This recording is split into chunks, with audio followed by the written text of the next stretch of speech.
कुश यांचे बघा म्हणजे जी वंशावली आहे त्याची माहिती सांगते बघा.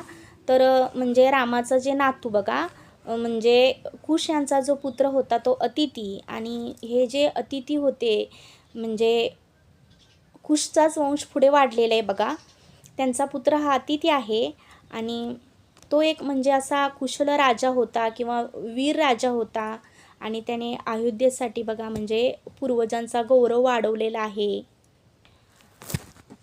आणि अतितीचा जो पुत्र आहे तो निषाद आहे बघा, आणि म्हणजे तो सुद्धा एक वीर राजा होता आणि अयोध्येच्या प्रती नेहमी तो तत्पर असायचा. आणि त्यांचा पुत्र जो नल आहे बघा म्हणजे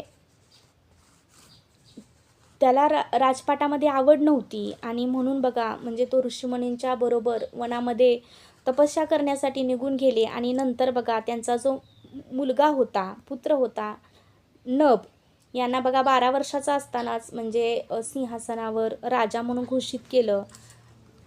आणि नंतर बघा अशा प्रकारे रघुकुल जे आहे, रामाचं जे कुळ आहे, त्यांचं वंशज हे पुढे पुढे वाढत गेलेले आहे आणि ते द्वापार युगापर्यंत आलेले आहे, महाभारताच्या कालीन समयपर्यंत आलेला आहे.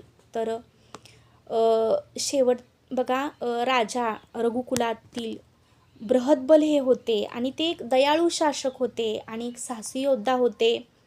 महाभारतात कौरवांच्या बघा म्हणजे बाजूने बृहद्बल हे लढले होते आणि अर्जुनचे पुत्र अभिमन्यू होते, यांच्या हातून बघा त्यांना वीरगती प्राप्त झाली होती. अशा प्रकारे रामाचा वंशज इथेपर्यंत आलेली आहे.